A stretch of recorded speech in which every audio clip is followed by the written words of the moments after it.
Good evening, drop in, Mickey. Thanks a million, Damien. Beam me up there, Scotty. Yeah? Indeed. Good evening, folks, and welcome to Gaelic Football Views on wearecavan.com. On tonight's show, we'll be looking back over the weekend's results, as well as discussing what those results in the Ulster Club Championship say about Cavan football. Yeah, but we're going to start off with the All-County Football League Division 2 promotion playoff, which was down in Corla on Sunday afternoon. It was Swanlinbar taking on Belturbet, and it went to extra time, Mickey. And after extra time, it finished as a draw, 2-15 to 2-15. Apparently, very, very entertaining game of football. Christopher Corrin scored 1 goal and 8 for Swanlinbar, 1-6, I believe, from open play. Phenomenal stuff by the young Swanlinbar man, and Jules Starr, I'm sure, is a good description of him. Soccer player, of course, with he was can't think of it. He was a Korean or one then, so he was. Great soccer 1-8 out of 2-15 is a phenomenal return. He's I'd say he's watching the phone at the minute. or either that Terry's looking for his number. Exactly. Yeah. It's one or the other because talent. Definitely a talented footballer and has all the attributes of a county footballer. Definitely, it's just will he be able to commit to soccer and exactly Gaelic and a whole lot, and that's one of the things. But just on that game, I was talking to a couple of people from Swanlinbar, and they would kind of feel that maybe they stole it and then maybe lost it as well at the same time, because they were behind on numerous occasions throughout the game. They were leading by 5 or 6 points at one stage. No, they weren't. Oh, it was wrong on Twitter. It was wrong on Twitter. It was Belturbet who were leading, so it was. Because I said that to one of the guys, and he says, "No, we were behind. We kept coming back into it and whatever." Shows you can't believe Twitter. That's it. You can't believe everything you see on the internet. No, exactly. This is all a mirage. But they'll have to replay this coming weekend. We presume it's this coming weekend for the right to play in Division 1B of the All-County Football League next year. So best of luck to both teams. I'm sure it's when we were I was looking ahead to the fixtures coming up this weekend. There's a few absolutely cracking games going to be played to decide the All-County Football League promotions and relegations and all that. So again, we wish them the best of luck. Absolutely, yeah. The next game was the Riverfront Hotel All-County Football League Division 3 playoff, and the promotion playoff. Well, playoff to get into a promotion playoff or whatever it is that we still can't figure it out, but we do know that this game went ahead that I didn't think was going ahead. Kildallan taking on Drung, and Kildallan took the victory here on a scoreline of 2 goals and 15 points to Drung's 2 goals and 13 points. So a wonderful win there for Kildallan, which throws a huge spanner in the works, because I know Drung have to play Cornafane in Breffni League final, and then they have to play them in the last game. And I was speaking to somebody from one of the clubs who was basically saying, listen, if Drung go and beat Kildallan, it'll be nice and simple. No. If Drung beat Kildallan, it'll be nice and simple. We'll play Kildallan or Cornafane against Drung 3 games to be decided in one, as in the last of the 3-round, the promotion game and the Breffni League game. We'll play it all in one, and it'll be the result of one game would decide 3 results. 3 results, exactly. But that's out the window now. It can't, because Kildallan's throwing a spanner in the works. Nothing like the boys from Ballyconn. They're on a good plan. First Ulsters, throwing their hand in there, their red hand. And that's exactly. Well, I tell you what, they're stinging. So there's red hands all over the place. But it means now that if Cornafane beat Drung, it's Kildallan and Cornafane who will be in the promotion playoff. If Drung go and beats Cornafane, you're back to square one again. And it's possible. It's possible. So it's very possible. It's an absolute look. They will definitely be playing Christmas dinner out straight after the game, playing a game of football. After the dinner, straight out for a game of football on Christmas Day. I'm afraid so. And then New Year's Eve again, it'll start the 3-way playoff. Exactly. They'll keep going, sure. So that's the All-County Football League results that were over the weekend. As we said, there's more coming up this coming weekend, a few mouth-watering clashes. But all you have to do is get on to the Belturbet game, I was disappointed that they fixed it for the same time as the Ulster Club. It was apparently the club's Had agreed it. Right. So it wasn't County Board's decision from what I was told. So that's good. Moving on to the DT1 Under 21 Football Championship Division 1 preliminary round.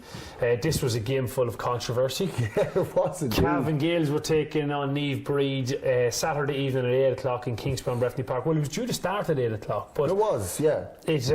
We'll bring the result first because it finished 1 goal and 15 points to Cavan Gaels, which is 18, and 2 goals and 12 to Niamh Breed, which is 18. So it was all lined up for extra time. But the extra time was played at the start of the game. So we were told. While was it Niamh Breed went off to get a set of jerseys? Was it Niamh Breed who went off? Basically, Niamh Breed were wearing the Drummondley jerseys, the white jerseys. Which they did last year. And Cavan Gaels arrived with their away jersey, their white jerseys, and didn't have a second set of jerseys, so the game was delayed by 35-40 minutes. Was it that long? I think it was 35 or 40 minutes, and then the game was played. It ended up in the draw, and there should have been apparently there should have been extra time played. Well, it was down for extra time, but the referee decided no, he was having none of it. The referee, it was too late in the evening to be playing extra time, and you know, he had a point as well. It would have been 10 o'clock at that stage, so it would.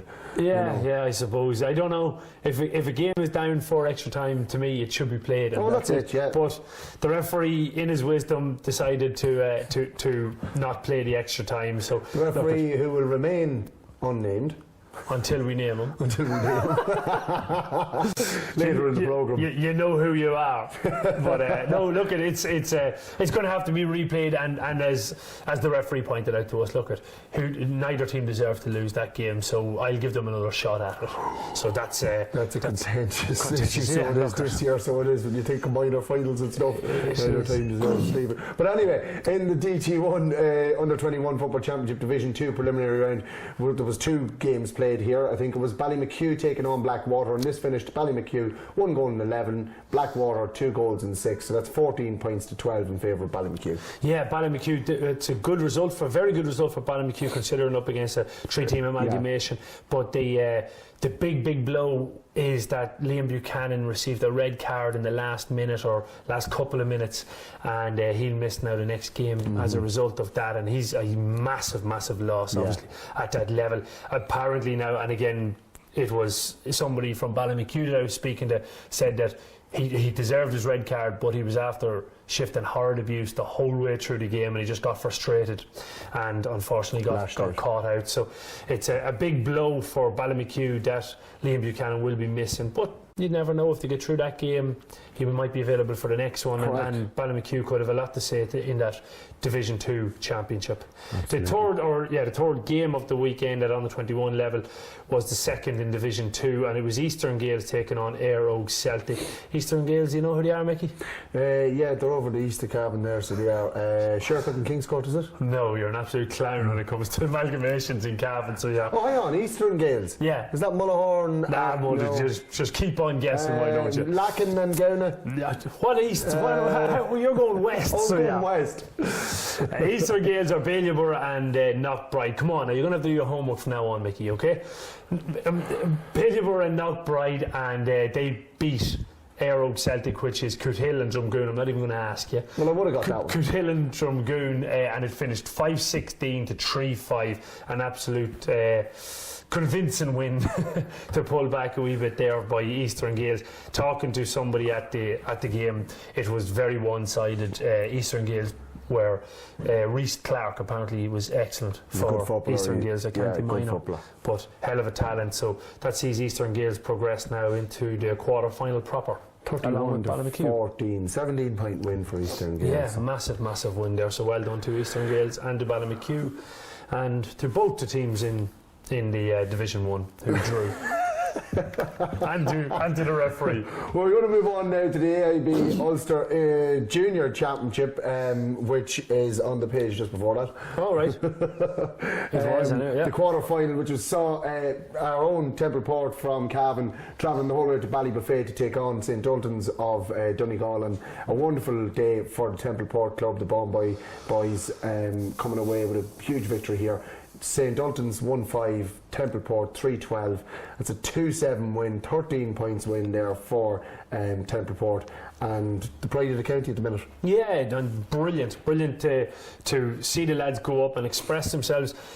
Talking to Paul Fitzpatrick, he was up at the game, and he said that Templeport were so good going forward, really, really slick. Benjamin Kelly was excellent. He was inside as a target man. Liam Galligan had a very, very good game. His goal apparently was from a ridiculously tight angle. Owen Doonan as well. And what he said was that being in the press box, talking to other reporters and that, and the lads from Donegal, they couldn't get over the standard of forwards on the Templeport team. They were they said it like they tore Niamh Ultan apart with wonderful kick pass and wonderful point scoring, and they were very, very impressed. The only thing that was possibly on the negative is that it was too open of a game of football. That, you know, maybe although they only conceded 1-5, going into the latter stages of the championship, apparently Templeport will have to tighten up a wee bit more at the back. Right. They let in a sloppy enough goal, but having said that, look, at conceding 6 scores, you'll win most games with that. So that's it. Congratulations to them, absolutely brilliant performance. Apparently Donal Maguire, another very good game. Sean Dolan at fullback, had an excellent game as well. So great to see them. The wing half back, what's his name? Dylan Raythorne. He was named to play, but I don't know if he did. Right. I didn't actually get asked. I know he was injured. Yeah, from the county final. So I just wondered. So that means Templeport will now go on to face Foyna Valley. Faughan Valley? No, Faughonville, I think. Faughonville. Yeah. They're Derry champions. Or Faughanville. Yeah, so that's on the 15th of November at 2:30 p.m.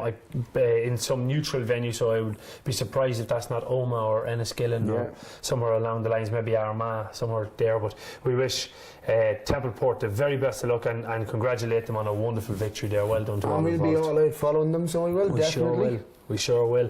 Moving on then to the AIB Ulster Intermediate Club Championship quarter-final in Kingspan Breffni Park between Ballyhaise and Duhamlet, and after extra time Duhamlet came away with the victory here. 1 goal and 10 points to Ballyhaise, 15 points to Duhamlet.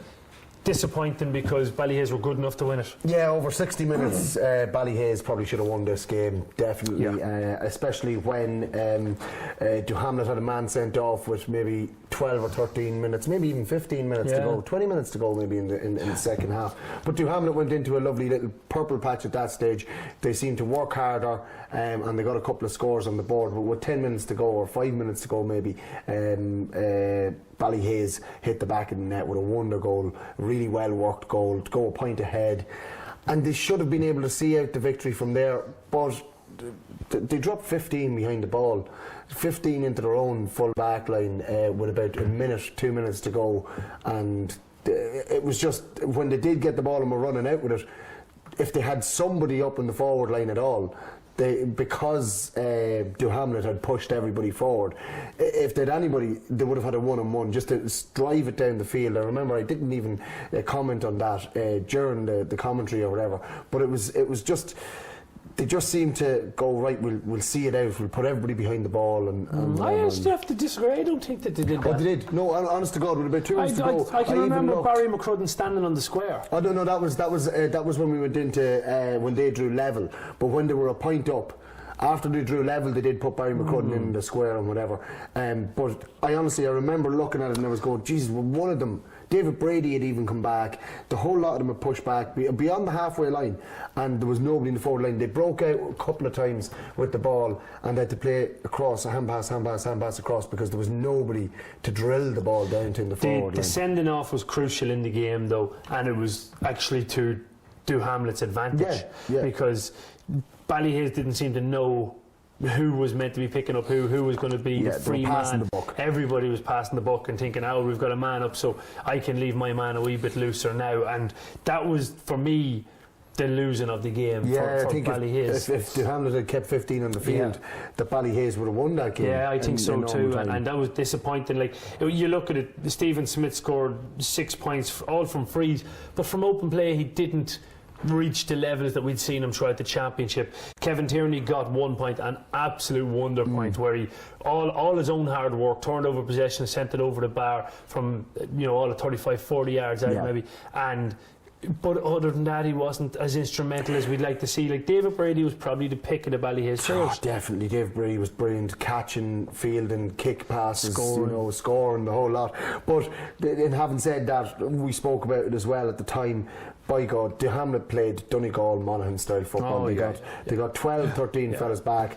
They had two fellas in Tierney, two fellas in Smith. They knew what they were doing, and there was no room at all. The one player who stood out for me on the Duhamlet team, Barry McGinn, played in the McLaren Cup final this year, the same day as the McCrory Cup final. A wonderful, wonderful footballer. He ended the game with 8 points, I think, and a phenomenal tally for a centre half back. Now he was playing in the he was your full forward. He was your target man. But his ability to score was phenomenal, and his movement, in fairness, and he's a big, strong unit. He's one to watch now. You'll see him down he's playing with the under 21s this year already, and he was only just gone 18 or 19, but he was overage for minor. Just a couple he was months 19, so some stage this year gone by. But like a phenomenal talent. McBennett as well, very good. But for me, although man of the match was McGinn, Colin Walsh controlled everything. You know, he knew when to step up a gear. When Duhamlet really needed, when they had a man sent off, it was Colin Walsh who was on everything. He was winning breaking ball, he was clean catches, he was providing, he was defending, he covered every blade of grass. He was absolutely excellent in there. And the first 10 minutes as well of extra time, he ran it, he ran the show, and that's where Duhamlet won it. They got 4 points. And the funny thing being, he was on a yellow card from early on in the game. He got a yellow card in the first half, and you know that could have been enough to take him off his game. But no, the quality, that's why he's an all-star, and it was a joy to watch him as well as McGinn. And I'll tell you, I was talking to somebody from Monaghan who told me that Duhamlet, when they were up the senior, struggled defensively. They couldn't get themselves tight enough at defence. So as the championship progressed, the senior and the league last year, they started to filter big numbers back and really, really tighten up on defence, and still got relegated, but they continued with that mantra throughout their club championship in Monaghan. So it was very, very evident that their defence was what they were working on. But then they broke forward at such speed as well. 15 points, although it was only, was it 10 points in ordinary time? It was 11. Oh no, it was 10. Yeah, 1-7 to 10. So like not a great return from an attacking position. You take out McGinn's contribution to that, and they didn't he really had 7 points in normal time. So he did, but look, it's just like ourselves in Drummondley in 2010. It's the one that got away for Ballyhaise, a game that should have been won in normal time. Duhamlet will go on. Duhamlet will do well, and they'll be hard beaten in that. Will it be one of these situations where, and we've been too fond of having these situations in Cavan where we say, oh geez, we were almost good enough to beat the team that won it. It could very well happen. Duhamlet are good enough to win that intermediate Ulster title, and I think you hit the nail on the head. It'll be the one that got away from Definitely, Ballyhaise. I really do think so, because and like I was talking to a couple of Ballyhaise people last night, and you know they reckon that their league game against Ramor 2 weeks ago was more important than that game in Ulster yesterday. And staying in Division 1. Staying in Division 1A was more important than that. And there is an honesty and there is, value in that statement, because if they had come down to Division 1B, winning in Ulster wasn't going to do them any good, really. Do you know what I mean? They need to be playing the top football. So there's pros and cons to the whole thing, but it's just another thing that, it's a mentality of Cavan people or Cavan football teams and whatever, that Ulster is just a bonus. It's not a competition that we go out to win. It's a bonus. That's true. It's just bonus territory. We won our championship. Once you win your championship, it's celebration time in Cavan. I wonder, is it the same mentality across the rest? You take it, for example, Duhamlet wouldn't have celebrated their intermediate anywhere near as Ballyhaise because they won it 2 years ago. It's their third one in 10 years. Their third intermediate in 10 years. They're not going to get caught away. They're not going to get caught. Well, apparently their eye this year was actually on Ulster. Because they've won that intermediate 3 times and been relegated 3 times with practically the same team. The core of this team have all been there. The likes of your Martin Hughes, Kieran McManus, Gavin King, Jamie Watt, they've all been about this team for a long time. The Connollys as well. And apparently it was like, okay lads, look, we got relegated. We have to win this intermediate, but we have to win in Ulster as well to go with it. Yeah, you know, so that was the whereas Ballyhaise at the start of the year would have been saying we in Division 1A and we rattled that intermediate. Yeah, let's go and win that intermediate. Munster would never have been thought of. No, so no, like no, that's the mentality of Cavan football. Nothing wrong with it. I'm not saying it's just. But it would be nice to see Cavan football looking further than exactly. Then they're respected championship. Is it a symptom of the fact that Cavan football, you can't take it for granted that you're going to win an intermediate or a junior or a senior, yeah. So therefore you have to put all your eggs into the basket and all your effort into winning that championship and not be thinking about Ulster. And therefore, after all the effort, after reaching your goal, you then dip. Yeah, you know, maybe that's part of it. That's it as well. It's a debate we've had earlier on the McAvoy Super Value podcast, which is up on wearecavan.com. But you can listen to Michael Hannon and Paul Fitzpatrick debating the same situation. Why we're not doing well in Ulster? But moving on to not doing well in Ulster, unfortunately, we have to bring the result from the AIB Ulster Senior Club Championship quarter final between Kingscourt and Kilcoo. Kingscourt were well beaten in this one. They finished with 5 points in Kilcoo, 3 goals and 15 points, and 19-point drubbing for the Stars. And this actually hurt me. It was nearly as bad as watching Drummondley lose in a game like that, or Cavan lose, to see a Cavan team being beaten that badly, especially in Cavan. You know, like just as you mentioned that, I met John Brady and I shook hands with him and I commiserated with him, and he said, "Sure, why would it bother you?" And I says, "Sure, once we go into Ulster, it's Cavan. Yeah. You're not Ballyhaise, you're Cavan. Kingscourt, you're Cavan. You know what I mean? Like, so everybody's behind them. And look, it was a contest up until 6 minutes into the second half. And when Kilcoo got their second goal, it was game over, lights out. It was the first score of the second half, and at that stage there was 6 points in it. There were still 6 points in it at half time. It was 1-7 to 4 points or something at half time. Yeah. And the first score of the second half was going to be crucial. And it went to Kilcoo on the 6th minute, and it just happened to be a goal. And it was lights out. And Kingscourt just threw in the towel. And I'd say that there was, after that score, I could name maybe 3 players for the Kingscourt team who actually tried. You know, and because I really felt that the rest of them just threw in the towel and gave up the ghost on the game. And it's not going to do Kilcoo. Kilcoo, that scoreline totally flatters them. So it does. If you ask me, I don't think they're that much better than Kingscourt. They were on the day. No. Yeah, you're dead right. You're dead right. But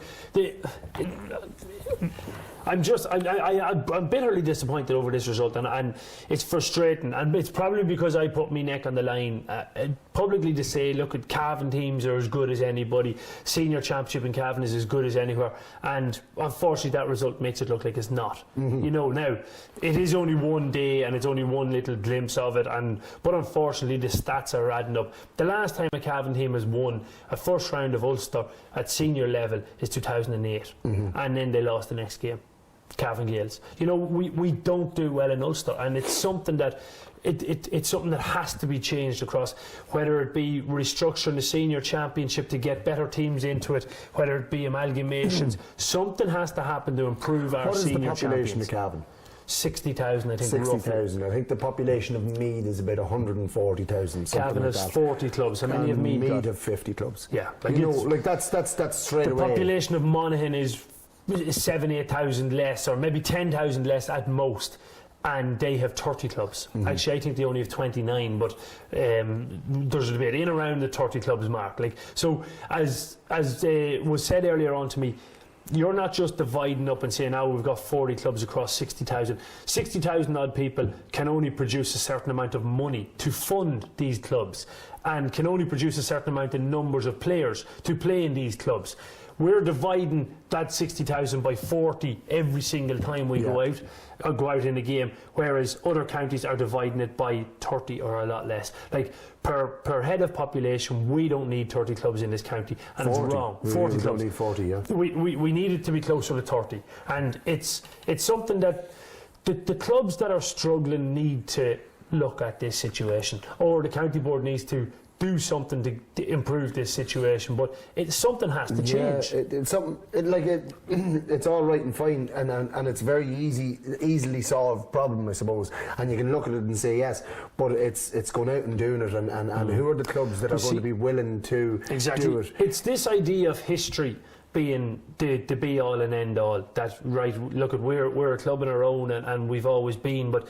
People forget it's only 24, 25 years ago that Mulla and Cross had two separate teams. Now it's Cuchulain's, and it's a great club, and it's a thriving club. Yeah. And maybe the clubs who have been struggling down the bottom constantly for the last 10, 15, maybe 20 years, maybe it's time to look at it. Maybe it's time to look at the situation and say, listen, how long can we survive doing this? What's the benefit of us staying as just one club, whereas we might encourage more people to play football in our area if we join with our neighbours? Yeah. Oh, look. And don't get me wrong.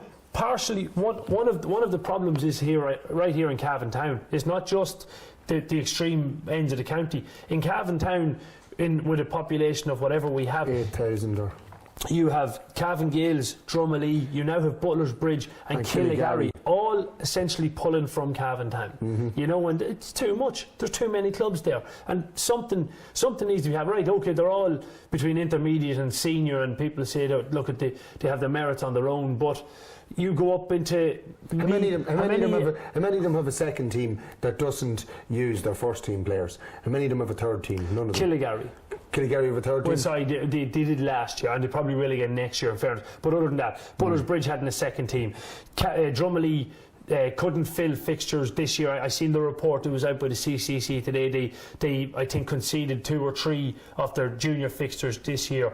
Cavan Gaels, obviously, we know they conceded every one of their second team fixtures in the league. So, you know, where's the numbers? Go to Navan, where you were born. Yeah. You've got a population of 70,000. Well, it's about 45, I'd say 50,000, and then there's a huge catchment area. But in Navan itself, how many teams have you got? You've got Simonstown Gaels and you've got Navan O'Mahony's within the town. Then outside the town and the surrounding area, you've got Waterstown. Yeah, it was actually Simonstown isn't even actually in the town; it's on the outskirts. Well, it's kind of like Drumalee compared to. But it'd be a little bit forward. It'd be like Butler's Bridge nearly, because it's right on the edge of Navan, like, and it's outside the actual perimeter of the town itself. Then you've got Wolf Tones are 2 miles out, Waterstown, Bective, you know, and they're well out, like, you know, with Waterstown and. Would they be further out? Would they be as far out? We'll say as Lavey? As Den. As Den. Yeah. So, you know, like within that region, you're talking about 5 clubs across that amount of population. Yeah, we definitely. still have it wrong here. Yeah, definitely. Unfortunately, what the whole problem is in Cavan, and that's why I don't think we're going to be able to compete at the Ulster senior club level until we sort out this issue. And it was pointed out that, although we didn't implement the Quinn report when it was done, we still need to be going back and looking at this and realising, listen, the recommendations were made 5 years ago. The facts have still stayed the same across those 5 years. We need to be doing something to get ourselves even eventually. I think what was maybe wrong with the Quinn report, there was nothing wrong with the Quinn report, but we tried to implement it in one shot. Yeah, but it was a bad weekend for Kingscourt in the Ulster and whatever. And, you know, maybe if we want to start competing in Ulster club, that's what we need to do, whatever. Because we need to just, maybe are we all just going, oh God, Cavan football is gone or whatever. But you have to look at Ulster, like County Ulster over the last few years, not senior, at the under-21s and the minors and whatever. Like, we've done relatively good. 4 out of 5 under-21s and 1 Ulster minor and whatever. And we probably should have had a couple of more winning teams within that space of time as well.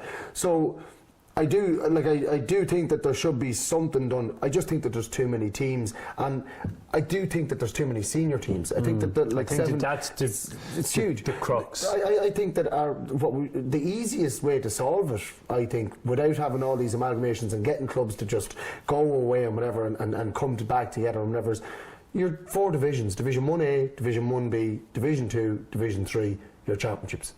You've got Division 1A is your senior championship. Division 1B is your intermediate championship. Division 2 is your junior A championship, and Division 3 is your junior B championship. And I think that would be the fairest way and the easiest way to do it. And then it makes and maybe each year in Monaghan they have a similar system with because of 30 teams to 3 divisions, of 10. and what they have is that your league standings. If you top the table in the league, you get promoted. If you win the championship, you get promoted.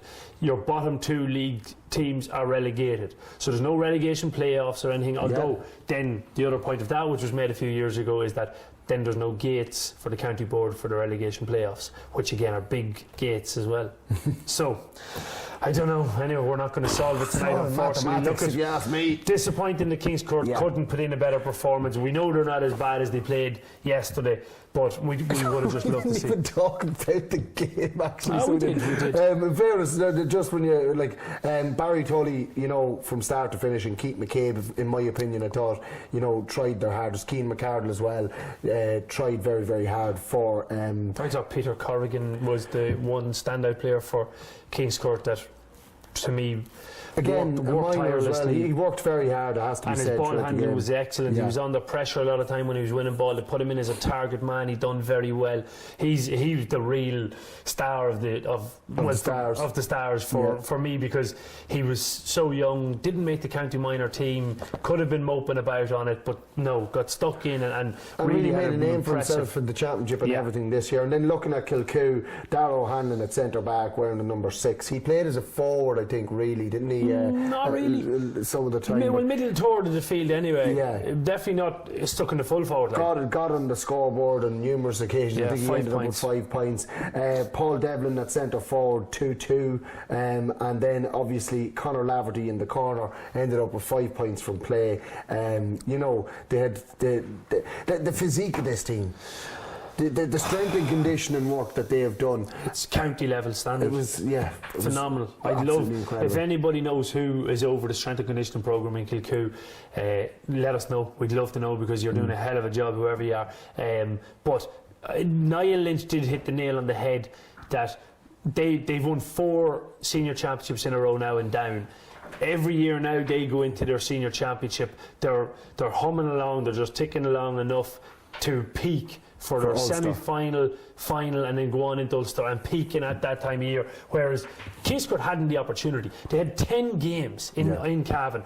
Their bodies were actually probably wrecked, never mind their minds wrecked, and then they had celebrations, come down and then try to get back up, and they just couldn't get back up. Right. They couldn't get back up, and it had to be, it definitely was a factor. Oh, it definitely was, and as I said to you, this was a game until 6 minutes into the second half. Yeah, I don't think it was. I thought Kings Court looked dead before half time. Oh yeah, but even in the first 6 minutes of the second half, the scoreline wise, yes. and they looked like they could curtail it. They didn't look like they were going to be beaten by 20 points, 19 points.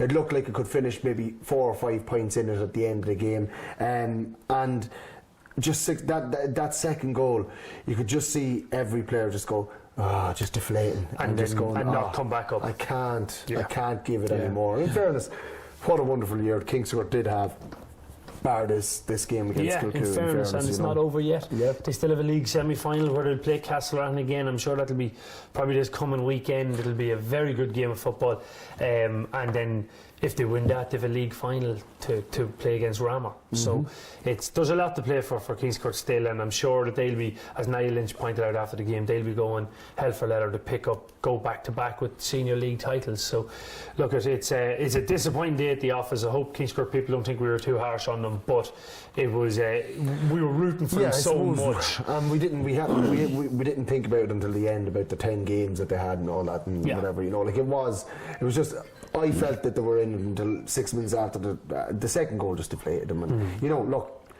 10 games in a senior championship. They should have had 10 games in championship played. They should have had an Ulster title won at that stage. So they should. But it's back to the drawing board for next year. It is indeed. Those of you who are regular followers of the Cavan GA scene will have seen last Friday a storm broke out between Lacan ladies footballers, the Camogie, who were together, and they were given out, or basically they released a statement on Thursday night. Yeah. Basically highlighting an issue that had come up with fixtures between their Camogie team and their football team, who did 11 dual players, and they were expected to play a football final first, was it? Or basically 2 fixtures on the Sunday. The Football League final was fixed for 12:30, and that was on Sunday, November the 1st in Mullahoran. Yeah. And the Senior Camogie League final was fixed for 1:30 on the same day in Killigarry. So the fixtures were overlapping, and as you said, they had 11 dual players. So Lacken then released a statement basically on Thursday night stating that they had 11 dual players and that they were pulling out from both fixtures as a result of it, with the full support of all players involved in both panels. They went on to say how burnout was an issue, and how when they had been representing the county at Ulster club level, they constantly had to look after other fixtures as well, maybe playing games refixed on for Wednesday nights and stuff like that. So they were basically pulling out of the 2 fixtures, saying towards the end of the statement that we regret the stance we've had to take as a club, and especially regret denying some of our younger players the opportunity to play senior county final, but we hope that any genuine GA supporter, GA player, dual or otherwise, and player of any sport understand our predicament. We will not put our amateur players who give so much of their time to the respective sports for both club and county in harm's way anymore. So. Yeah, and then just at the end it says, we plead on behalf of all dual players and future dual players in the county that both respective county boards meet and rectify this unnecessary pressure being put on our current and future players for this year and for the years to come. We as a dual club are not willing to play our respective league finals until both Camogie and ladies football county boards hold an official meeting and proper meeting to ensure that an issue like this does not arise again. We want all young girls in the county to have an opportunity to play both sports without constant clashes of fixtures. So from that, we all had gathered that the 2 fixtures had been set on the same day, and that Lacken had tried to get the games refixed or whatever, and because they weren't refixed, that they were pulling out of both fixtures. And then we got the statement from the Cavan ladies on Saturday, Friday night / Saturday morning. So that statement was released on Thursday night, Friday morning, and then Cavan County Board ladies and the Camogie boards met in Kingston Breffni Park, I think it was, on Friday night, and as a result of that, they released a statement basically saying that the Cavan Ladies Football and Camogie Board both agreed that the statement released by Lacken Camogie and football clubs is deliberate in certain omissions that are pertinent to the situation and is deliberately phrased to cause tension between the 2 county boards. Yeah. However, this is not the case. So they went on to basically lie out some issues or some facts, basically stating that both Cavan Ladies Football and Camogie Board have decided to refix the games, which was the first point, which was a good thing. So the Camogie final was to go ahead did go ahead on Sunday the 1st of November in Killigarry between Lacken and Crushala, and then the Division 1 League final will be played on this coming Friday in Mullahoran at 8:30. So they then thanked the Crushala Camogie Club and the Lorgan Ladies Football Club for accommodating the decision, but then they go on to state a few facts. Yeah, they said that they're extremely concerned with the statement released by the Lacken Club regarding the fixture clash between the Camogie and ladies football finals on Sunday, November the 1st.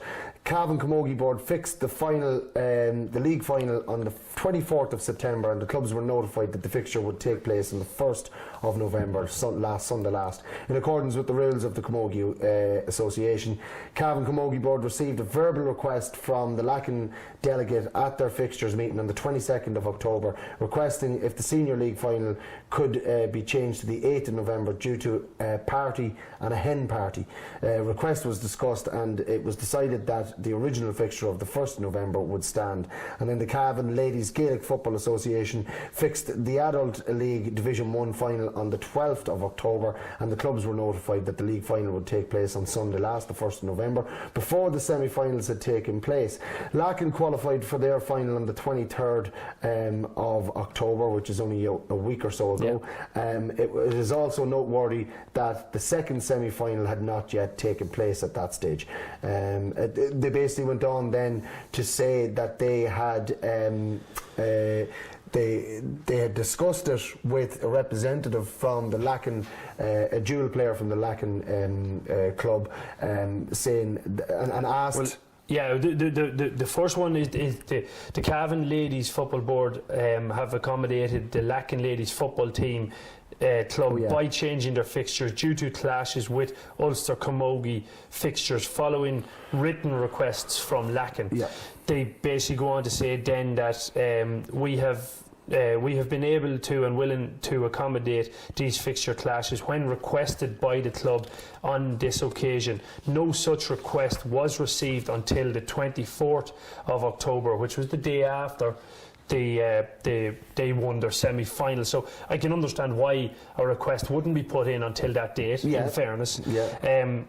When the Cavan Ladies Board received an email requesting a postponement of the league final due to the clash of fixtures, Cavan Ladies Board Fixtures Committee then replied stating the fixture remained as advised on the 12th of October, to which the Lacken secretary replied, "We are not disputing that." So I think that there's, when you look back over it, there are mistakes on both sides here. But the next thing is where this is where it all becomes a little bit clearer. This was the first indication to the Cavan Ladies Gaelic Football Association that there was a Camogie League final coming up, despite the fact that Lacken had qualified for that final on June the 27th, 4 months ago. So they didn't realise, the Cavan Ladies Gaelic Football Association didn't realise that the Camogie final had been fixed for the same day. And that was the thing. And no further communication was received by Cavan Ladies Gaelic Football from Lacken Ladies until the County Board meeting on the 29th of October. And then on the 29th of October there was a meeting of the Cavan Ladies Football Board, at which there was a number of representatives from the Lacken Board, one of whom was a dual player. Look, it's all a bit, look, it has been resolved. Well, the matter is resolved. I don't know if Lacken played. They did, and they won. Lacken played and won their league Camogie final. The Camogie final yesterday. So that's brilliant. So like, it has been resolved. It all got a little bit, it was miscommunication on both sides, really. So it was. Like, in fairness, I don't think Lacken could ask for a postponement to a county final, a league final, before they're actually in it. Like, that would be extremely presumptuous. And then on October 24th, the day after, they did look for it. So I think then. But they could have. The point, I suppose, is that they knew 4 months in advance that they were in the Camogie final, so they could have said, "Look." But they didn't know they were in the league final, in the football final. Yeah, I know, but what I'm saying to you is the football league final had been fixed for that day, so they could have said, "Well, look, if just in case if we get to that final, we are in a Camogie final." It was just a bit of miscommunication down the lines, and I think that it turned into something it shouldn't have. Two wrongs don't make a right. Exactly. And unfortunately, hopefully all hands have been shook and people have moved on from it, that it doesn't hamper their relationship going forward. Well, I hope it didn't hamper the Lacken celebrations after winning the final on Sunday. I'm sure it didn't, actually. There's 11 dual players that have to play again next weekend. That's it on Friday night. But no, congratulations to Lacken Camogie team for winning another title. Again, they're steamrolling through Cavan, but look, it's an unfortunate situation where hopefully it doesn't happen. Hopefully it doesn't happen again. A little bit more communication from all sides. God, the ladies Camogie is getting an awful doing this year, so it is between county and no, I don't mean Cavan County, but there seems to be trouble with the Cork, or who was it, Limerick Dublin, was it, or something like that? They were going to toss a coin. Well, at least they didn't come to that stage. Exactly. So it's good that both county boards were able to fix it up and sort it out for all the teams involved. So look, that brings us to the end of this week's show. Would you believe? I think we're on time for a change. Remember, if you want to get in contact with us, we'd be delighted to hear from you. You can email email us at GaelicFootballViews.com. You can find us on Facebook by searching Gaelic Football Views. You can follow us on Twitter at GaelicFE, or you can also get us on wearecavan@gmail.com or at wearecavan or on Twitter, or obviously wearecavan on Facebook. Our thanks to the backroom team of Brian Daly and Paul Cox for their hard work behind the scenes as always, and feel free to drop in at any stage. Boom.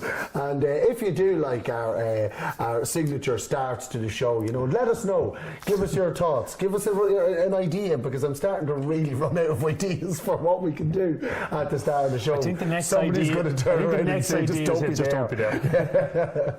So look, until next week, it's good night from him, and God bless from me.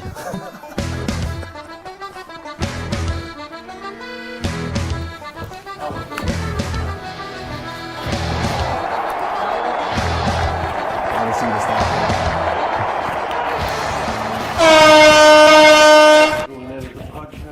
Oh no.